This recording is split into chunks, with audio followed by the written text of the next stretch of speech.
Restricted funds, or sometimes what we call designated funds, there are strict rules by the federal government on those as well.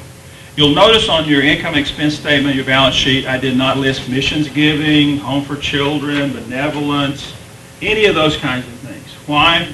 Those are restricted funds. Someone gives to missions, every nickel of that money has got to go to missions. You cannot apply it anywhere else. If they give to the home for children, you got to send it to the home for children.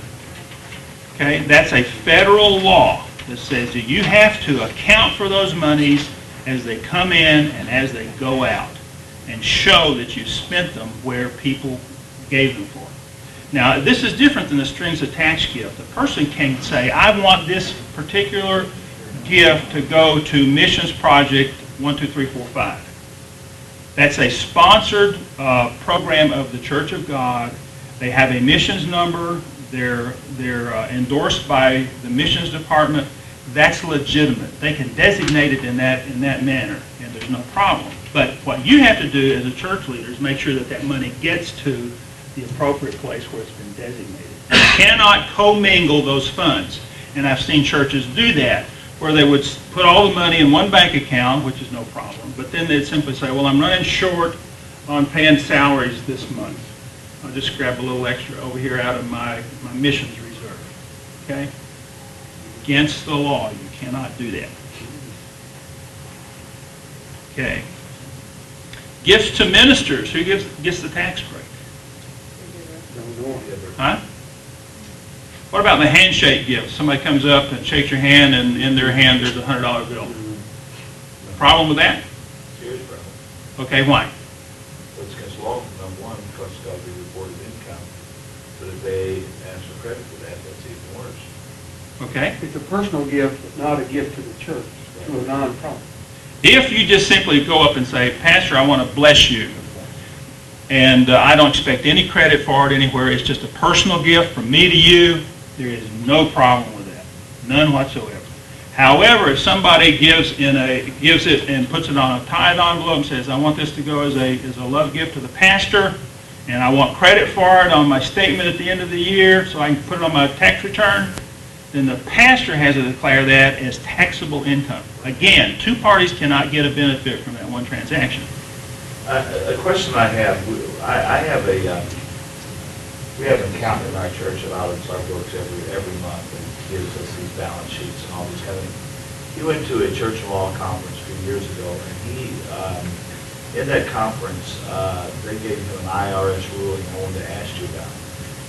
That IRS ruling said that if we denote on our tithe envelopes, the wording was that we appreciate your gift that you are now giving, but we, the trustees of this local church, reserve the right to redirect those funds as necessary for the operation and furtherance of the ministry of this church.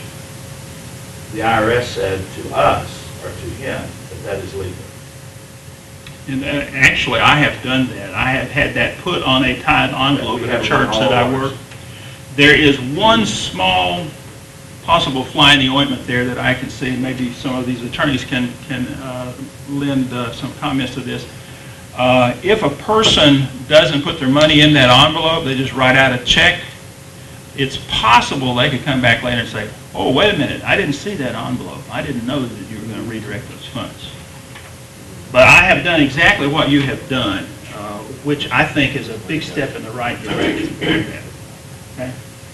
Okay. Any comments? All right. Yeah. Yes.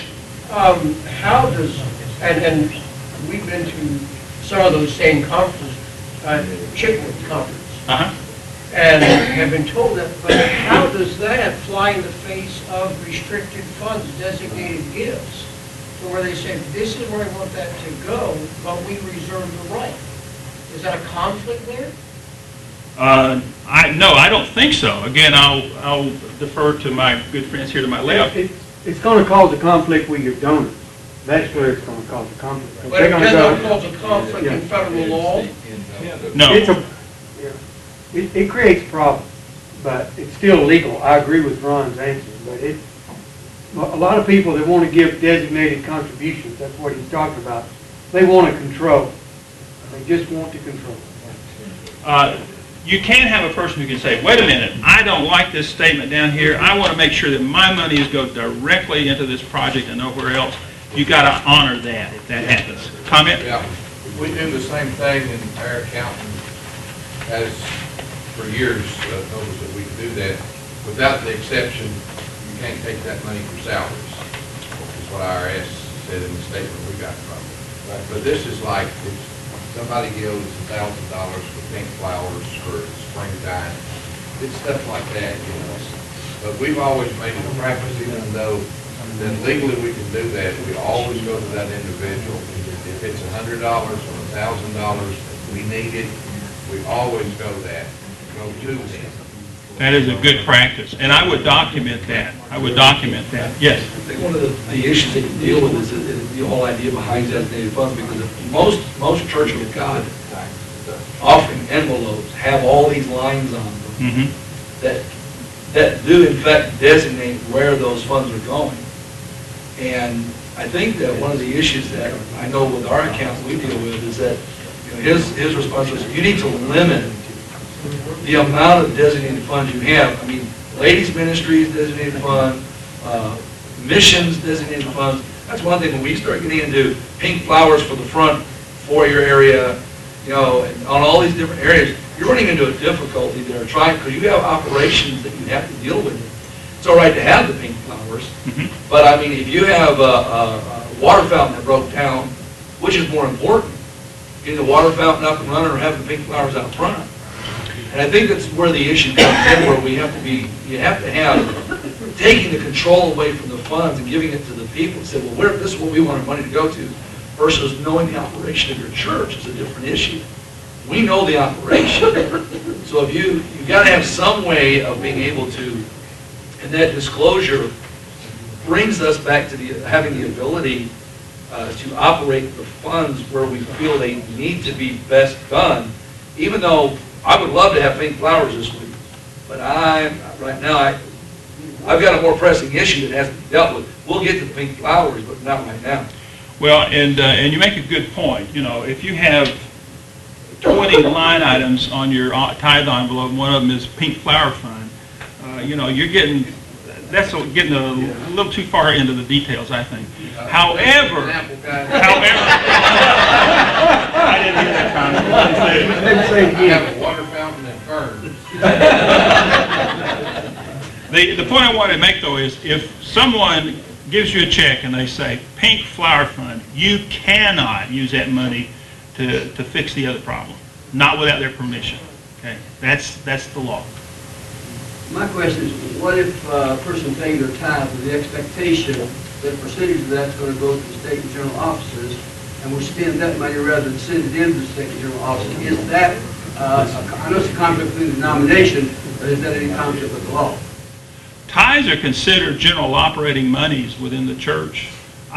Again, I defer to the gentleman to my left, but to me, you got a bigger problem within the denomination than you do the individual. Will you ask that again? I'd like to make sure I hear it just right.